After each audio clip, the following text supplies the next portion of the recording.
Winston Churchill's reputation for boldness and ambition wasn't born in the halls of Parliament. It was forged in the harsh landscape of South Africa, in the midst of the Boer War, where a young Churchill, then a war correspondent, found himself in an unexpected and precarious predicament. Captured by Boer forces after a dramatic ambush on an armoured train, Churchill faced a grueling stint as a prisoner of war. But if there's one thing to know about Churchill, it's this: he was never one to sit still, much less behind enemy lines. Welcome to the shadows and the past, where history meets mystery, and the past is your present. Hit the like and subscribe to join us as we delve into a world where the boundaries between survival and demise are as unpredictable as the winds that whip across the sweeping expanses and raw simplicity of the incomparable African veld. On November 15, 1899, Churchill's armoured train was derailed during an ambush by Boer forces. Despite his status as a war correspondent, Churchill threw himself into the fray, helping soldiers clear the wreckage and rallying the troops. His bravery on that day earned him respect and, unfortunately, the attention of his captors. Churchill, along with British soldiers, was taken prisoner and transported to a makeshift prison in Pretoria, the Staats Model School. For most men, this would be the end of the story, but for Churchill, it was just the beginning. The prison wasn't exactly Alcatraz, but it was guarded well enough to deter the average escape attempt. However, Churchill was something other than average. From the moment he was imprisoned, he began plotting his way out. He filed petitions for his release, claiming he was a press correspondent. But the Boer government wasn't moved by his arguments. The Boers, recognizing Churchill's value as a high-profile prisoner, weren't about to let him go without a fight. Churchill had other ideas. As he would later famously state, "I am one of those who believe that we should rather err on the side of audacity than caution." He teamed up with two fellow prisoners, Captain Aylmer Haldane and Regimental Sergeant Major Brockie, to devise an escape plan. Haldane, an officer of sharp mind and military discipline, took the lead in the planning, with Brockie providing support. Churchill, however, had his own role. He was determined to break free, regardless of the risks. The three men decided they would scale the eastern wall of the prison, where the guards' attention was weakest, and make their way through the streets of Pretoria under the cover of darkness. The goal: travel 300 miles through Boer-controlled territory to Delagoa Bay, a neutral Portuguese port where they could find safety. On December 12, 1899, the escape attempt began. Under the shadow of night, Churchill, Haldane and Brockie prepared to execute their plan. The tension was palpable. Every move had to be precise. But fate, it seemed, had a different plan. Churchill, ever the impulsive one, seized an opportunity when the guards momentarily turned their attention elsewhere. He scrambled up the wall alone, expecting his comrades to follow. But Haldane and Brockie were delayed. Spotted by the guards, they couldn't make the climb. Churchill was left stranded on the other side of the wall, alone in hostile territory. For an hour and a half, Churchill waited in the bushes outside the prison, hoping his companions would join him. But when it became clear they weren't coming, Churchill had a decision to make: go back and risk certain capture, or push forward on his own. Ever audacious, Churchill chose the latter. He later reflected, "To improve is to change. To be perfect is to change often." This was one of those moments. Churchill had to adapt, and quickly. With no map, no compass, and no backup, Churchill strode into the streets of Pretoria, his only protection being his sheer self-confidence. He had £75 and a few chocolate bars in his pocket. hardly the provisions of a man planning to traverse 300 miles through enemy territory. But Churchill's most valuable asset was his nerve. He walked as if he belonged, passing Boer sentries without so much as a second glance.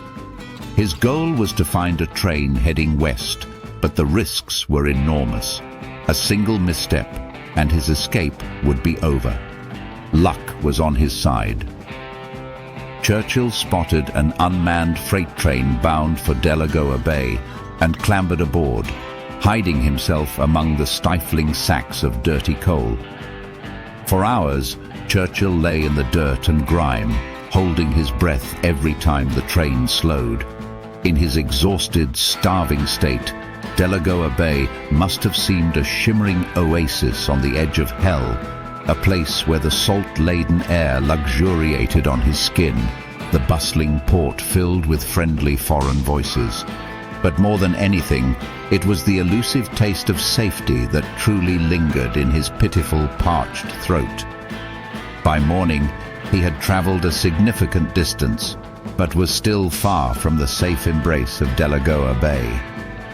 Disembarking from the train in the dead of night, due to uncertainty about the train's destination, Churchill faced a grim reality. He was lost.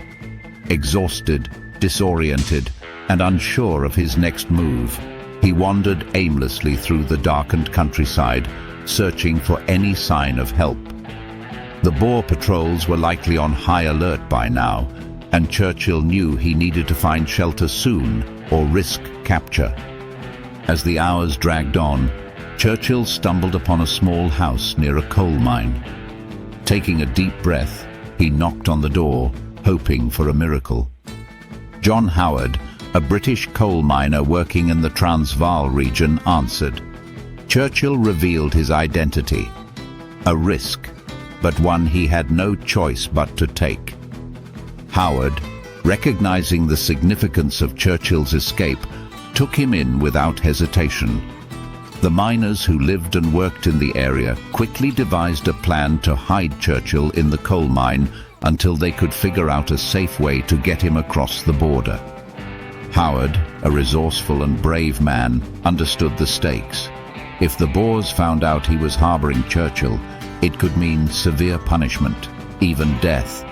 For the next 3 days, Churchill hid in the coal mine, deep underground, while Boer patrols searched for him.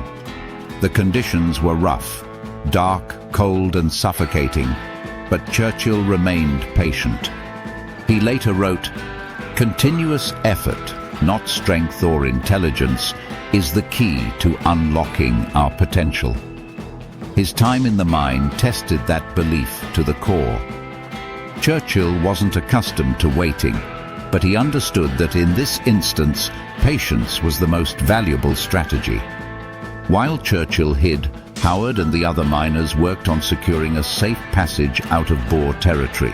They arranged for Churchill to be smuggled onto another train bound for Portuguese East Africa, hidden among cotton bales. The train, they hoped, would carry him the rest of the way to freedom. It was a dangerous plan, but one Churchill was more than willing to take. On December 19th, Churchill boarded the train, once again concealing himself as best he could. For the next 3 days, Churchill traveled in complete secrecy, every mile taking him closer to safety. It was an agonizing journey. The train stopped frequently, and each pause brought the threat of discovery. But Churchill's nerve held. On December 21st, 1899, he crossed the border into Portuguese East Africa, finally reaching the city of Lourenço Marques. Churchill's escape had taken 9 days, but it felt like a lifetime. Exhausted and relieved, he made his way to the British consulate, where he was greeted as a hero. News of his escape had already spread like wildfire, and Churchill wasted no time in capitalizing on his newfound fame. His dramatic story of daring and survival captured the imagination of the British public, who were in desperate need of good news after a series of military setbacks in the war. Churchill's escape became a symbol of British resilience, and it catapulted him into the public eye in a way that few could have predicted. But he didn't rest on his laurels. Upon his return to British-held territory, he rejoined the war effort as a commissioned lieutenant in a cavalry regiment. As a member of the South African Light Horse, Churchill participated in several engagements, including the relief of Ladysmith in February 1900, one of the most significant battles of the Boer War. Although his exploits during this time were less dramatic than his escape, Churchill's determination to prove himself as both a soldier and a leader never waned. He spent the next 6 months in South Africa, earning a reputation for impetuous bravery and resilience. By the time he returned to Britain in July 1900, Churchill was not just a war correspondent, he was a hero.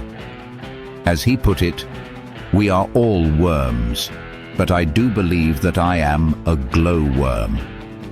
His fame opened doors, and he seized the opportunity to run for Parliament, representing Oldham.